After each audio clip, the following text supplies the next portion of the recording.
Hello students, अस्सलाम वालेकुम।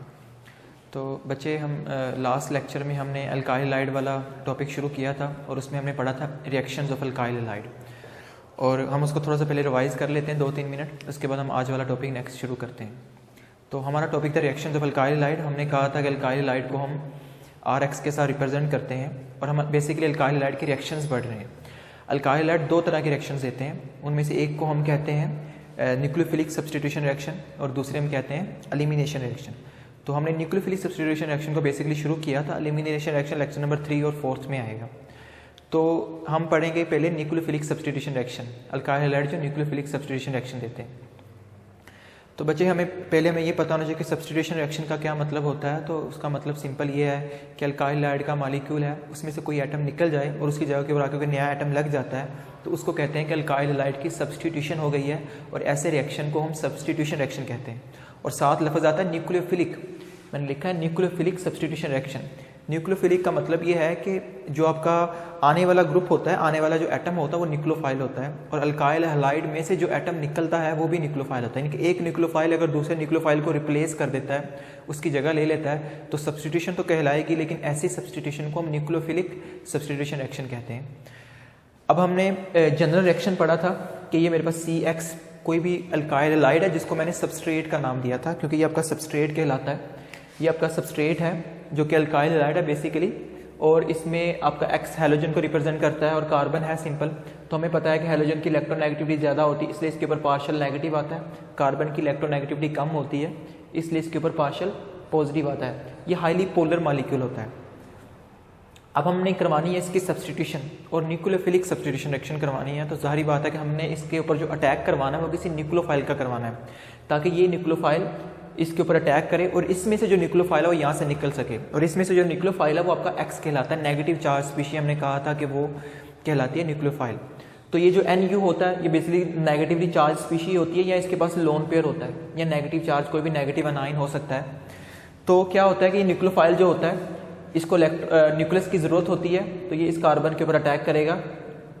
जैसे इसके ऊपर अटैक करता है तो हमने कहा था कि यहाँ से जो X होता है वो यहाँ से रिप्लेस हो जाता है, X यहाँ से रिमूव हो जाता है, और NU इसकी जगह के ऊपर आके लग जाता है। तो रिजल्ट में ये वाला कंपाउंड बन जाता है प्रोडक्ट, और साथ आपका जो X एज अ नेगेटिव, क्योंकि ये वाले जो लोन पेयर होते हैं ये भी X ले जाता है, और ये एज अ लिविंग ग्रुप यहाँ से रिमूव हो जाता है। तो बेसिकली यहाँ पे इसकी अल्काइल हैलाइड की सब्स्टिट्यूशन हो गई है, और ये हुई है न्यूक्लियोफिलिक सब्स्टिट्यूशन है। फिर हमने बात की थी कि जो अल्काइल हैलाइड होते हैं कई तरह के होते हैं, 3 तरह के होते हैं basically, primary alkyl halide, secondary alkyl halide और टर्शियरी अल्काइल हैलाइड। और हमने कहा था कि अल्काइल हैलाइड की अगर हमने सब्स्टिट्यूशन करवानी होती है तो इसको एक्सप्लेन करने के लिए हमारे पास 2 मैकेनिज्म आते हैं। There are 2 mechanism which explain the mechanism of alkyl halide के 2 मैकेनिज्म आते हैं जो बेसिकली अल्काइल हैलाइड की मैकेनिज्म की एक्सप्लेनेशन देते हैं। इसमें एक कहलाता है SN2, एक कहलाता है SN1। तो SN2 को हमने लास्ट लेक्चर में देखा था कि जो प्राइमरी अल्काइल हैलाइड होते हैं, जिसमें हमने एग्जांपल ली थी CH3Br की, या CH3Cl भी लेते हैं। प्राइमरी अल्काइल हैलाइड की एग्जांपल ली थी जिसके ऊपर आके न्यूक्लियोफाइल ने अटैक किया था, कार्बन के ऊपर अटैक करता है, तो वहाँ से जो OH होता है वहाँ से वो रिमूव हो जाता है, और जो आपका न्यूक्लियोफाइल आपका जो Br होता है वहाँ से रिमूव हो जाता है, और OH उसकी जगह के ऊपर आके लग जाता है। तो बेसिकली प्राइमरी अल्काइल हैलाइड जो होते हैं हमने कहा था SN2 मैकेनिज्म देते हैं। SN2 मैकेनिज्म का मतलब ये होता है कि जिस हिसाब से न्यूक्लियोफाइल आके अटैक करता है उसी तरीके से वहाँ से आपका जो लिविंग ग्रुप होता है वहाँ से रिमूव होना शुरू हो जाता है। हम इसको सिंपल से अगर डिफाइन करें तो हम कह सकते हैं mechanism in which bond formation के बॉन्ड का बनना एंड रिमूवल ऑफ बॉन्ड, जो और बॉन्ड का जो टूटना, ब्रोकन जो ब्रेकिंग होती है बॉन्ड की, वो एट अ टाइम होती है, eight the same time simultaneously हो रही होती है। तो इसको जो है हम इसको SN2 मैकेनिज्म का नाम देते हैं। तो प्राइमरी अल्काइल हैलाइड हमेशा SN2 मैकेनिज्म देते हैं। और हमने कहा था कि जो आपका अटैकिंग न्यूक्लियोफाइल होता है वो जो लिविंग ग्रुप के ऑपोजिट साइड से अटैक करता है, ठीक है, और वहाँ से लिविंग ग्रुप निकलना शुरू हो जाता है, और वो एक सिंगल स्टेप मैकेनिज्म होता है जिसके बीच में एक ट्रांजिशन स्टेट भी बनती है। तो ये सारी बातें हमने लास्ट लेक्चर में देखी थी। अब हम आज जो पढ़ेंगे वो हम पढ़ेंगे SN1 मैकेनिज्म, कि कौन से अल्काइल हैलाइड हैं जो SN1 मैकेनिज्म देते हैं।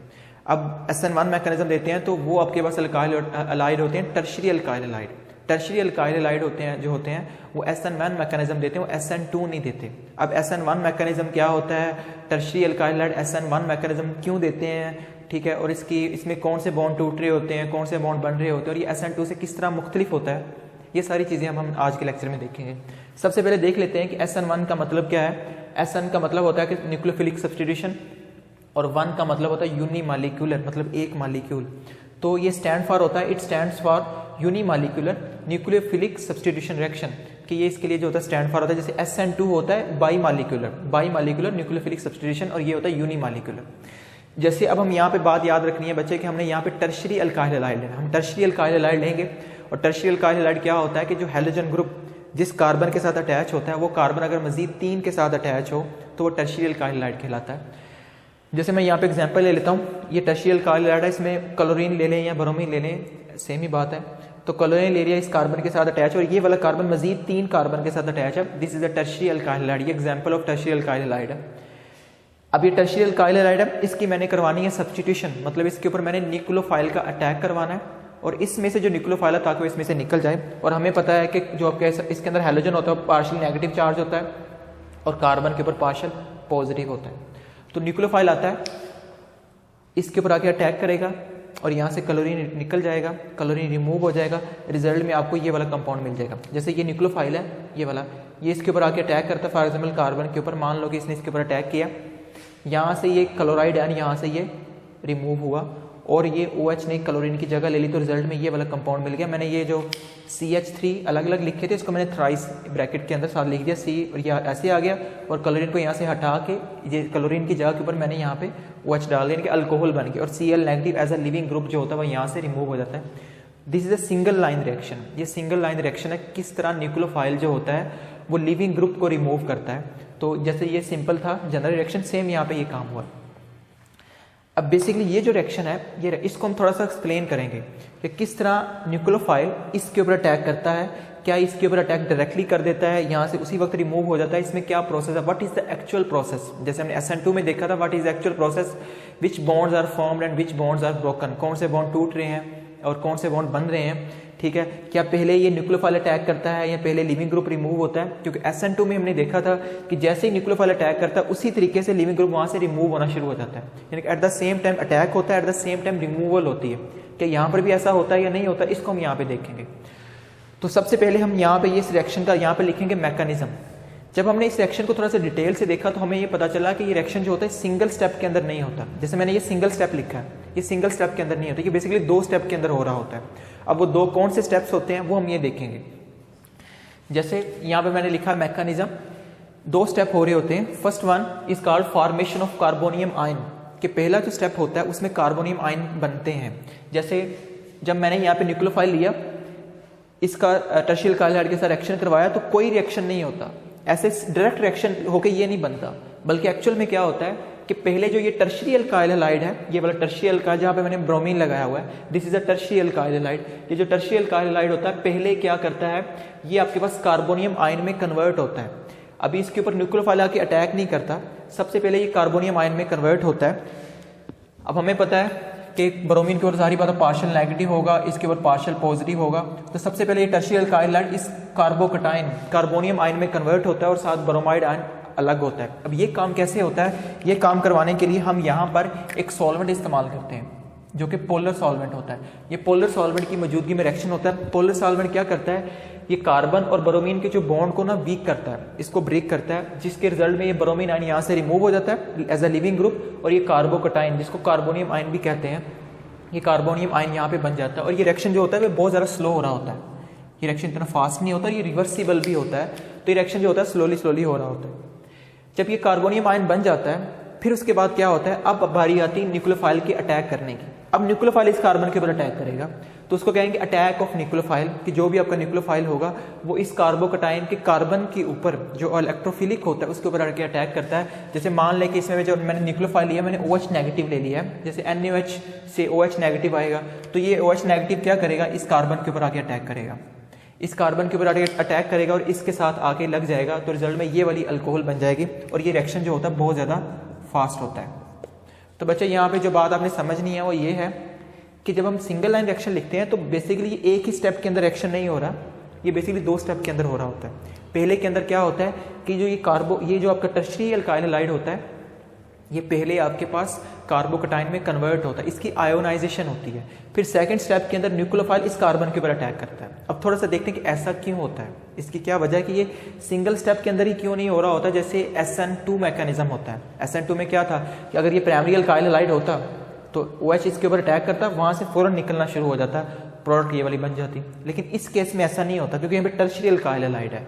अब इसकी क्या रीज़न होती है, पहली तो सिंपल सी रीज़न ये आती है कि जो OH नेगेटिव होता है, OH नेगेटिव वो क्या करता है, उसने बेसिकली कार्बन के ऊपर अटैक करना होता है। तो यहाँ पे 3 बल्कि ग्रुप लगे हुए हैं, 3 बड़े ग्रुप लगे हुए हैं, तो इसका इसके ऊपर अटैक करना ज़रा मुश्किल होता है, इसको अटैक करने में ज़रा मुश्किल आती है। एक तो सिंपल सी रीज़न हम ये भी कह सकते हैं। दूसरी इसकी रीज़न जो एक्चुअल रीज़न है वो ये वाली होती है कि जो आपके पास OH का इसके साथ जब रिएक्शन करवाते हैं तो ये OH इसके ऊपर अटैक नहीं करता, ये कार्बन इसको अपने ऊपर अटैक नहीं होने देता।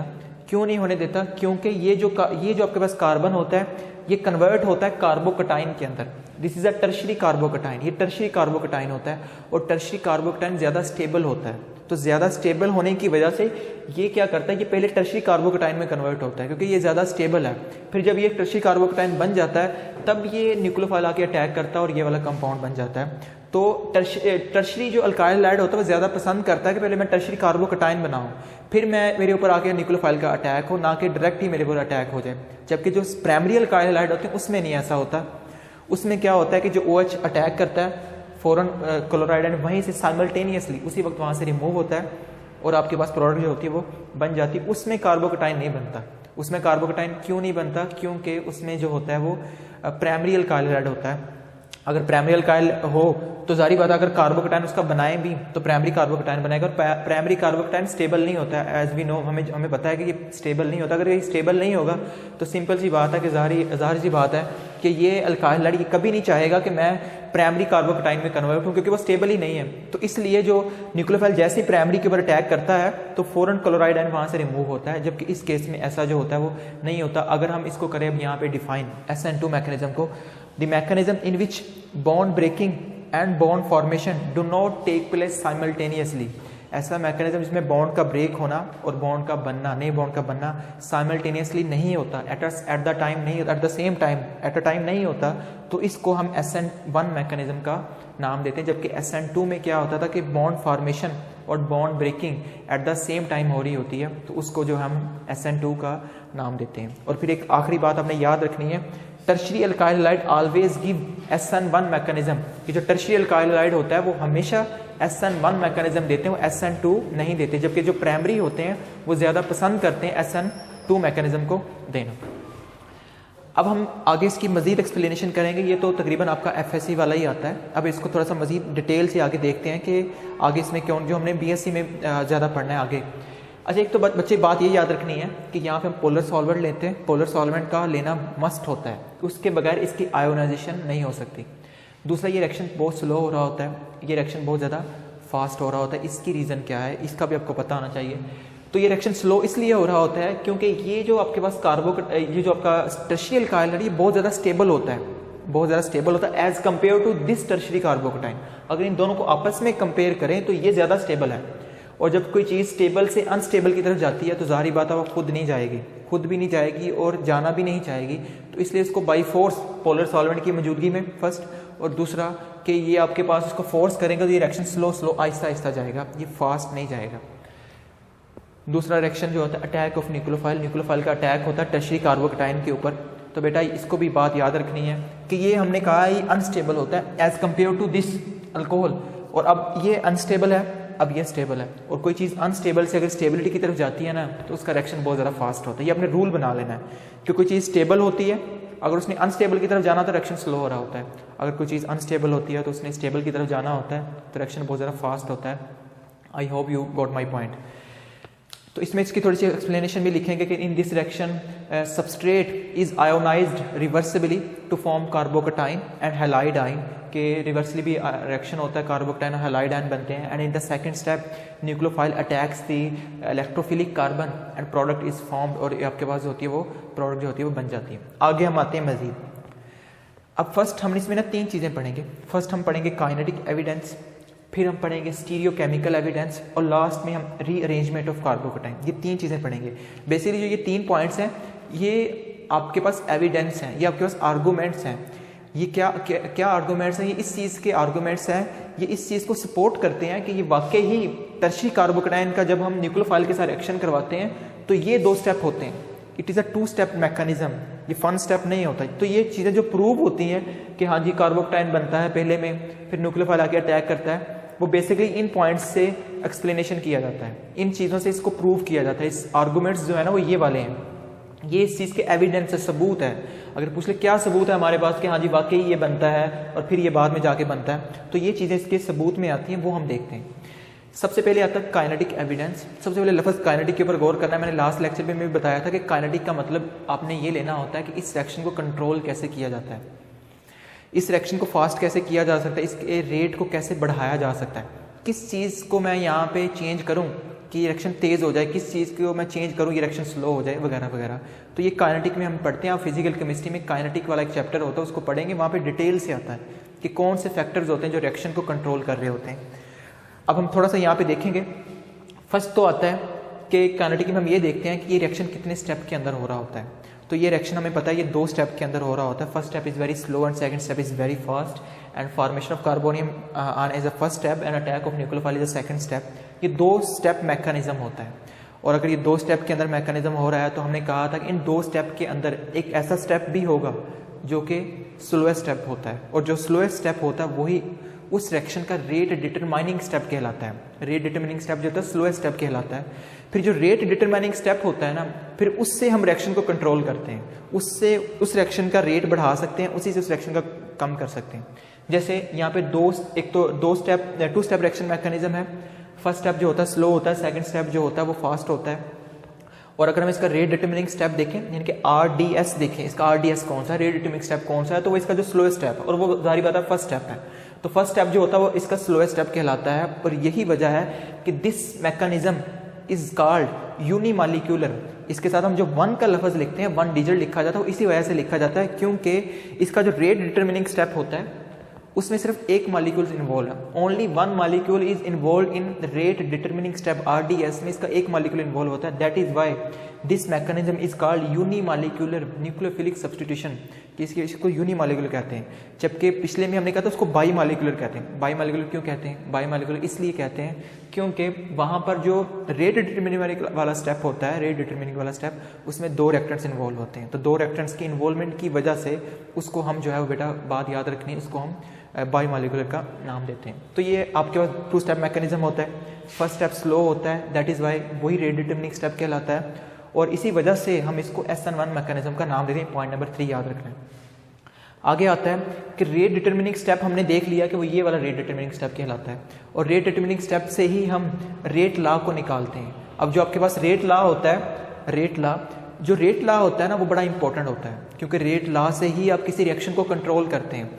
अब रेट लॉ हम कैसे लिखते हैं? रेट लॉ लिखा जाता है रेट डिटरमिनिंग स्टेप से, और रेट डिटरमिनिंग स्टेप ये वाला है। तो इसको मैं लिख सकते हैं कि rate is directly proportional to the concentration of the substrate, क्योंकि ये सबस्ट्रेट कहलाता है, तो इस सबस्ट्रेट की कंसंट्रेशन के डायरेक्टली प्रोपोर्शनल आ रहा है। मतलब बात करने का ये है कि अगर आपने इस रिएक्शन को फास्ट करना है, इसके रेट को बढ़ाना है, तो आपको सबस्ट्रेट की कंसंट्रेशन को बढ़ाना पड़ेगा।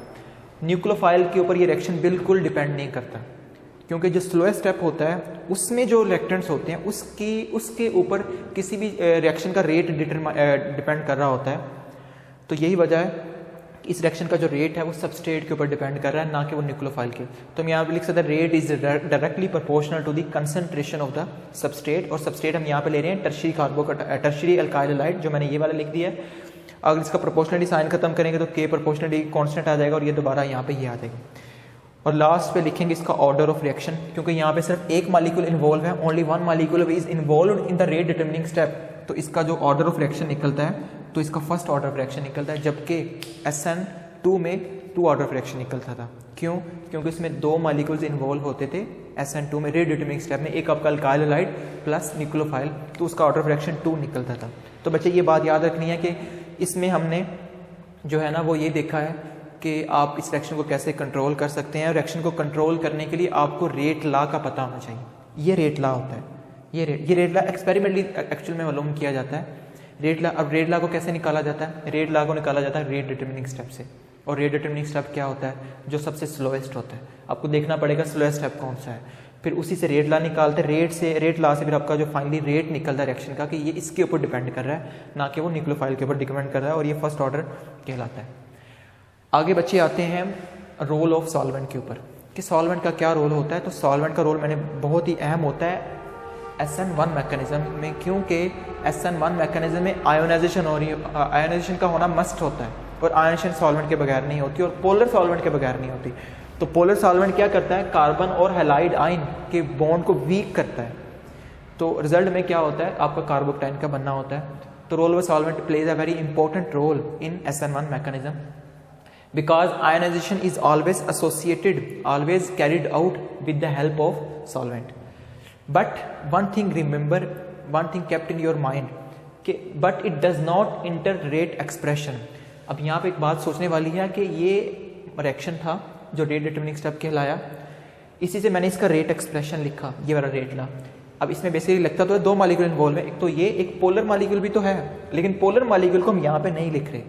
It does not enter the rate expression, why, क्योंकि जो सॉल्वेंट होता है it present in large amount, ये लार्ज अमाउंट में प्रेजेंट होता है, और लार्ज अमाउंट प्रेजेंट होने की वजह से इसको रेट एक्सप्रेशन में रेट जो ला होता है उसके अंदर नहीं लिखा जाता। वरना अगर ये कम मिकदार में प्रेजेंट होता तो सबस्ट्रेट के साथ इसका भी लिखते कि ये H2O है या क्या है, ज़्यादातर पोलर सॉल्वेंट लेते हैं तो वो लिखते हैं, लेकिन क्योंकि पानी अगर है तो उस लार्ज मिकदार में प्रेजेंट होता है, यही वजह है कि हम इसको इसमें शामिल नहीं करते। ये आपका, और जो ऐसे रिएक्शन, अच्छा एक बात और याद रखनी है यहाँ पे कि बाज़ रिएक्शन ऐसे भी होते हैं जिसमें जो न्यूक्लियोफाइल ही होता है वो एज अ सॉल्वेंट का भी काम कर रहा होता है, न्यूक्लियोफाइल ही सॉल्वेंट का भी काम कर रहा होता है, और इसमें जिसमें ऐसा हो उसको हम नाम देते हैं सॉल्वोलाइसिस। सॉल्वोलाइसिस रिएक्शन का जो होता है वो नाम देते हैं जिसमें न्यूक्लियोफाइल एज अ सॉल्वेंट भी काम कर रहा होता है। अच्छा, अब हम यहाँ से एक चीज़ समझते हैं कि हमने कहा था कि क्या एविडेंस है कि ये चीज़ें बनती हैं, तो एक एविडेंस आपको यहाँ से थोड़ा सा समझना है, थोड़ा सा क्रिटिकल पॉइंट है कि मैंने कहा था कि किसी भी रिएक्शन का जो रेट होता है ना, रेट आपको रेट डिटरमिनिंग स्टेप से निकालना पड़ता है। रेट डिटरमिनिंग स्टेप से रेट ला लिखते हैं, और वो हमने निकाला इसका सबस्ट्रेट के ऊपर डिपेंड करता है।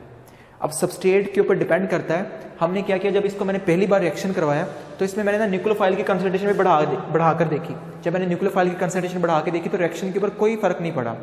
तो हमें यहाँ से एक बात समझ में आना शुरू हो गई कि इस रिएक्शन का जो रेट है वो OH के ऊपर डिपेंड नहीं कर रहा।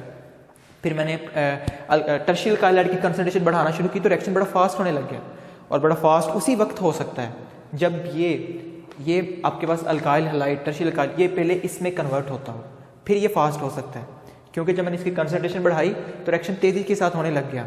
OH की कंसंट्रेशन बढ़ाई, रिएक्शन के ऊपर कोई फ़र्क नहीं पड़ा। तो ये इस बात की तरफ इशारा होता है, इस बात का ये सपोर्ट करता है कि अल्काइल हैलाइड पहले कार्बोकटाइन में कन्वर्ट होता है, तभी तो इसकी कंसंट्रेशन बढ़ाने से रिएक्शन तेज़ हो जाता है। अगर ये OH की कंसंट्रेशन बढ़ाने से रिएक्शन तेज़ होता फिर ये ना बनता, फिर ये डायरेक्ट इसके साथ रिएक्शन करता और ये वाला बन जाता जैसे SN1 में होता है। तो ये थोड़ा सा उसके इस चीज़ को सपोर्ट करता है, ये आर्गूमेंट है, ये एविडेंस है। आगे आते हैं हम stereo chemical evidence. Stereo chemistry बहुत ही इंपॉर्टेंट चैप्टर है, चैप्टर नंबर 7, इसको हम बाद में शुरू करेंगे फिजिकल क्लासेस में, बहुत इंपॉर्टेंट है ये, बेसिकली उससे ये रिलेटेड आता है। अब स्टीरियो केमिकल एविडेंस में भी हम देखते हैं, स्टीरियो केमिकल का मतलब होता है arrangement of atom in a molecule in 3 dimensional is called stereo chemistry. कि हम अरेंजमेंट मॉलिक्यूल की देखते हैं कि before attacking and after attacking molecule की अरेंजमेंट पे क्या फ़र्क पड़ता है, इसको स्टीरियो केमिस्ट्री बेसिकली कह रहे होते हैं। अब इस चीज़ को हम देखते हैं, और ये भी एक एविडेंस है, इसको हम थोड़ा सा बाद में देखेंगे। जैसे मैं यहाँ पे टर्शियल अल्काइल हैलाइड लिखा है, ये X कोई भी हैलोजन है, ये उसके साथ कार्बन है, और इसके साथ R1 R2 R3 3 कोई भी अल्काइल ग्रुप लगे हुए हैं, 3 अल्काइल ग्रुप, वो डिफरेंट है, 3 डिफरेंट अल्काइल ग्रुप लगे हुए हैं। ये आपको हो सकता है मिथाइल हो, ये इथाइल हो, ये प्रोपाइल या ब्यूटाइल, कोई भी हो सकता है। तो ये चारों ग्रुप्स जो होते हैं डिफरेंट लगे हुए हैं कार्बन के साथ। यहाँ पे फॉर एग्जाम्पल ब्रोमीन लगा हुआ है, मिथाइल है, इथाइल है, प्रोपाइल, अगर 4 डिफरेंट ग्रुप लगते हैं कार्बन के साथ तो हमने कहा था वो कहलाता है ऑप्टिकल एक्टिव कंपाउंड, वो ऑप्टिकल एक्टिव कंपाउंड कहलाता है। This is a optical active compound. और ऑप्टिकल एक्टिव कंपाउंड क्या होता है, ऑप्टिकल एक्टिव कंपाउंड वो होता है जब उसमें से लाइट को गुजारें, प्लेन पोलराइज लाइट को गुजारें, ये हम चैप्टर नंबर 7 में पढ़ेंगे। तो ऑप्टिकल एक्टिव कंपाउंड क्या करता है, उस लाइट को जो स्ट्रेट लाइन में आ रही थी वो उसको बेंड कर देता है, रोटेट करवा देता है, या वो लेफ्ट में करवा देगा या राइट में रोटेट करवा देगा। अगर वो रोटेट करवाता है that compound is called optically active compound. और इसमें जो कार्बन होता है वो कहलाता है ऑप्टिकल एक्टिव कार्बन। ये मैंने टर्शियल अल्काइल लिया। अब मैंने क्या करना है, इसका मैं जनरल रिएक्शन पढ़ रहा हूँ। टर्शियल अल्काइल हैलाइड, या अगर मैंने इसके ऊपर न्यूक्लियोफाइल का अटैक करवाना है तो ये न्यूक्लियोफाइल का अटैक डायरेक्ट नहीं होता। पहले क्या होता है, ये कार्बोकटाइन में कन्वर्ट होगा। मतलब यहाँ पे हम पोलर सॉल्वेंट डालेंगे, कोई भी हो सकता है, मैं वाटर डाल दूँ, वाटर डालते हैं पोलर सॉल्वेंट, ये रिएक्शन बहुत ज़्यादा स्लो हो रहा होता है और क्या होता है, यहाँ से ये वाला बॉन्ड वीक होता है और ये एक्स यहाँ से रिमूव होता है एज अ एक्स नेगेटिव, और रिजल्ट में आपके पास ये टर्शरी कार्बोकटाइन बनता है। अब बात याद रखनी है कि ये जो आपके पास अल्काइल हैलाइड होता है, ये वाला बच्चे ये याद रखिए, मैंने इसकी 3 डायमेंशनल स्ट्रक्चर ड्रा की है। इसमें जो 4 बॉन्ड है, इसमें जो ये वाला बॉन्ड होता है, ये जिसको डैश के साथ रखते हैं, ये प्लेन के पीछे होता है, और जो ये आपके पास सॉलिड लाइन वाला, ये आपकी तरफ आ रही है, ये मेरी तरफ आ रहा है, इसे बाहर की तरफ होता है। ये 3D स्ट्रक्चर है। तो आपके पास पहले स्टेप में कार्बोकटाइन बनता है, जैसे ये वाला कार्बोकटाइन जो होता है बन जाता है। अब यहाँ से जो बात आपने याद रखनी है बच्चे, वो ये कि इस कार्बन की हाइब्रिडाइजेशन कितनी है। इस कार्बन की हाइब्रिडाइजेशन होती है sp3, क्योंकि कार्बन जब सिंगल बॉन्ड बनाता है तो 4 बॉन्ड जब सिंगल बॉन्डेड बनाता है तो उसकी हाइब्रिडाइजेशन sp3 होती है। जैसे ही यहाँ से x नेगेटिव रिमूव होता है तो कार्बन की हाइब्रिडाइजेशन sp3 नहीं रहती, बल्कि वो आ जाती है sp2, वो sp2 आ जाती है। तो यहाँ पे कार्बन की हाइब्रिडेशन sp2 होती है, sp2 आती है। तो जब कार्बन की हाइब्रिडेशन sp2 होती है तो उस कार्बन के पास यहाँ पे एक अनहाइब्रिडाइज्ड p ऑर्बिटल भी होता है। That is very very important point कि यहाँ पे एक अनहाइब्रिडाइज्ड p ऑर्बिटल भी होता है जो इस प्लेन के परपेंडिकुलर होता है। पहले तो ये बात याद रखनी है कि जब ये sp3 से sp2 में जाता है तो ये तीनों बॉन्ड ये प्लेन के अंदर आ जाते हैं। अब ये आपके प्लेन से बाहर और प्लेन के अंदर नहीं है, जैसे ये वाले थे, हमने इसको डॉटेड डैश से जाहिर जरूर किया, लेकिन ये प्लेन के ऊपर हैं। जबकि ये वाला जो आपके पास अनहाइब्रिडाइज्ड होता है, ये वाला बच्चे आपके पास परपेंडिकुलर टू द प्लेन है। जैसे मान लो कि मैं यहाँ पे कार्बन हूँ, तो एक R1 इस तरफ लगा हुआ है, एक R2 इस तरफ लगा हुआ है और एक R3 मेरे बिल्कुल पीछे लगा हुआ है, और आपके पास जो परपेंडिकुलर बनेगा वो मेरे p ऑर्बिटल ऊपर और एक p ऑर्बिटल का लूप नीचे, 2 लूप मेरे ऊपर और एक मेरे नीचे, वो परपेंडिकुलर कहलाएगा। तो ये आपके पास एक परपेंडिकुलर आपके पास p ऑर्बिटल है जो आपके पास जिसके पास 2 लूप होते हैं। तो ये कार्बोकटाइन बन गया और यहाँ पे इसकी हाइब्रिडेशन sp2 आई, रिमेंबर। फिर सेकंड स्टेप के अंदर क्या होता है, अटैक ऑफ न्यूक्लियोफाइल। जो न्यूक्लियोफाइल होता है वो अटैक करता है। तो मान लो इसके अंदर जो न्यूक्लियोफाइल वो Y नेगेटिव है, this Y negative, this is a nucleophile, attacking nucleophile, attacking nucleophile है। अब ये अटैकिंग न्यूक्लियोफाइल एक जनरल रिएक्शन है। अब ये अटैकिंग न्यूक्लियोफाइल जो होता है, अब ये अटैक करेगा इस कार्बन के ऊपर। अब यहाँ से बात बहुत बहुत इंपॉर्टेंट है कि ये न्यूक्लियोफाइल अब कहाँ से अटैक करेगा।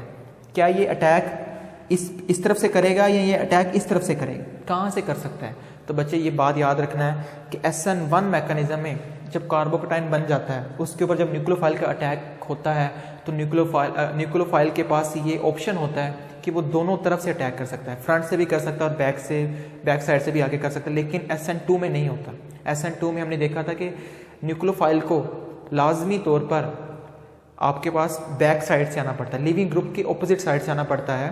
वो हमने इसकी रीजन भी देखी थी। जबकि यहाँ पे क्या होता है, दोनों तरफ से अटैक करवा, इक्वल फैसिलिटी होती है, इसके बाद इक्वल अवेलेबिलिटी होती है कि ये अटैकिंग न्यूक्लियर दोनों तरफ जहाँ से मर्जी कर सकता है, चाहे वो इधर से करे और चाहे वो इधर से करे। तो यहाँ पे आपके पास 2 ऑप्शन आ जाते हैं कि हो सकता है कि अटैकिंग न्यूक्लियोफाइल इस तरफ से अटैक कर दे यहाँ से, तो ये इसके साथ आके जुड़ जाएगा, तो रिजल्ट में आपको ये वाला कंपाउंड मिल जाएगा, ये वाला। अब यहाँ पे इसकी हाइब्रिडेशन क्या थी, यहाँ पे इसकी हाइब्रिडेशन थी sp2।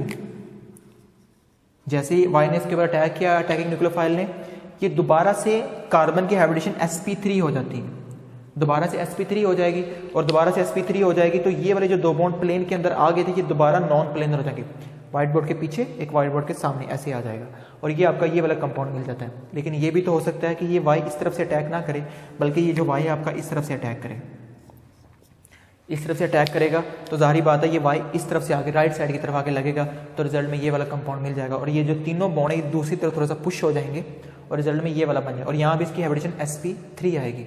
तो ये बात करने का मतलब ये है कि अटैकिंग न्यूक्लियोफाइल दोनों साइड से अटैक करता है इन SN1 मैकेनिज्म। इसके पास ऑप्शन दोनों साइड से होते हैं और हमें यहाँ पर एक कंपाउंड नहीं मिलता, हमें यहाँ पे 2 तरह के कंपाउंड मिलते हैं। जैसे मैंने यहाँ पे बेशक लिख तो एक ही कंपाउंड दिया है, लेकिन ये बेटा एक कंपाउंड नहीं है, यहाँ पे 2 कंपाउंड हमें मिले। 2 कंपाउंड जो मिले, एक Y जो है, एक हो सकता है OH राइट साइड की तरफ अटैक से आया हो, एक हो सकता है OH लेफ्ट साइड की तरफ से आया हो। तो हमें यहाँ पे ये वाला कंपाउंड मिलता है और ये कंपाउंड का, दोनों कंपाउंड का मिल जाना, इस जो कंपाउंड मिलते हैं ये कहलाते हैं racemic mixture. We get racemic mixture, हमें रेसिमिक मिक्सर मिलता है। What is racemic mixture? Racemic mixture वो होता है जिसमें 2 तरह के कंपाउंड्स हैं। मतलब कि जब आप उसमें से प्लेन पोलराइज लाइट को गुजारो तो वो प्लेन पोलराइज लाइट ना वो राइट साइड की तरफ रोटेट करे ना लेफ्ट साइड की, बल्कि उसमें सीधी ही पास हो जाए। तो इसका मतलब आपका जो गिवन कंपाउंड है उसमें दो तरह के कंपाउंड है। उसमें एक कंपाउंड वो था जिसने उस प्लेन पोलराइज लाइट को चाहा कि मैं इसको राइट साइड की तरफ रोटेट कर दूं, लेकिन एक वो था जिसने इसको चाहा मैं लेफ्ट साइड की तरफ रोटेट कर दूं। इक्वल एंड अपोजिट एक दूसरे को कैंसिल कर देते हैं, तो रिजल्ट में प्लेन पोलराइज लाइट सीधी गुजर जाती है और आपका रेसिमिक मिक्सर जो होता है हमें मिल जाता है, जो प्लेन पोलराइज लाइट को किसी तरफ भी रोटेट नहीं करता। अब ये इस बात की तरफ इशारा होता है कि वाकई ही इन दोनों कंपाउंड का मिल जाना इस बात की तरफ इशारा होता है कि आपके पास फर्स्ट स्टेप कार्बोनियम आयन का बनना होता है, पहले कार्बोकटाइन बनता है। ये हमें इस चीज़ से आर्गूमेंट मिलता है। लास्ट पॉइंट आता है arrangement in कार्बोकटाइन is also supported this mechanism, कि जो कार्बोकटाइन की जो अरेंजमेंट होती है वो भी इस मैकेनिज्म को सपोर्ट कर रही होती है। जैसे यहाँ पे मैंने ये वाला एक कंपाउंड लिया है जो कि है 1 bromo 2,2 dimethyl propane, 1 bromo 2,2 dimethyl propane. ये आपका एक टर्शियरी अल्काइल हाइड है। जब मैं इसके ऊपर न्यूक्लियोफाइल का अटैक करवाऊंगा तो सबसे पहले क्या होता है, यहाँ से लिविंग ग्रुप Br नेगेटिव वो यहाँ से रिमूव होगा in the presence of polar solvent. ये रिमूव होगा और ये Br जैसे ही निकलेगा तो आपके पास ये वाला कंपाउंड बन जाएगा, ये कार्बोकटाइन बन जाएगा। अब ये जो कार्बोकटाइन है हमारे पास, ये हमें पता है ये आपके पास प्राइमरी कार्बोकटाइन है, ये इतना ज़रा स्टेबल नहीं है। तो ये कार्बोकटाइन क्या करेगा, ये अपने आप को रीअरेंज करेगा और रीअरेंज करने के बाद यहाँ पे जो आपका ये CH3 होता है ये वाला, ये आपके पास CH3 इस कार्बन के साथ आके लग जाएगा और आपके पास ये वाला कंपाउंड बन जाएगा। यानी कि प्राइमरी कार्बोकटाइन बेसिकली कन्वर्ट हो जाता है टर्शियरी कार्बोकटाइन के अंदर। ये टर्शियरी कार्बोकटाइन के अंदर कन्वर्ट हो गया क्योंकि tertiary कार्बोकटाइन is more stable then primary कार्बोकटाइन। तो ये प्राइमरी कार्बोकटाइन में कन्वर्ट हो जाता है टर्शियरी में। उसके बाद क्या होता है कि आपके पास न्यूक्लियोफाइल का अटैक होता है। जैसे मान लो कि इसके अंदर जो न्यूक्लियोफाइल है वो आपका है जी OH negative is attacking nucleophile. ये OH नेगेटिव क्या करता है, इस कार्बन के ऊपर आके अटैक करेगा और यहाँ पे आके लग जाएगा और रिजल्ट में आपको जो होता है वो अल्कोहल जो होती है वो मिल जाती है। अब ये कंपाउंड हमने लिया था तो आपके पास ये कंपाउंड बना है। अब इसको हालांकि ये वाला बनना नहीं चाहिए, आपका जो न्यूक्लियोफाइल है वो यहाँ पे आके लगना चाहिए, लेकिन आपका OH यहाँ पे लगता है। तो इसकी रीज़न क्या आती है, क्योंकि यहाँ पे मिथाइल शिफ्ट होता है, CH3 यहाँ से निकल के यहाँ पे लगता है। ये उसी वक्त हो सकता है जब फर्स्ट स्टेप के अंदर आयोनाइजेशन हो, तभी आपके पास जो होता है वो आपके पास ये प्रूव हो सकता है। तो बच्चे ये 5 नंबर का लॉन्ग क्वेश्चन आता है, SN2 वाला भी और SN1 वाला भी। इसको आपने अच्छे से याद करना है और लिख के इस लेक्चर को नोट करना और अपने नोट्स बनाने।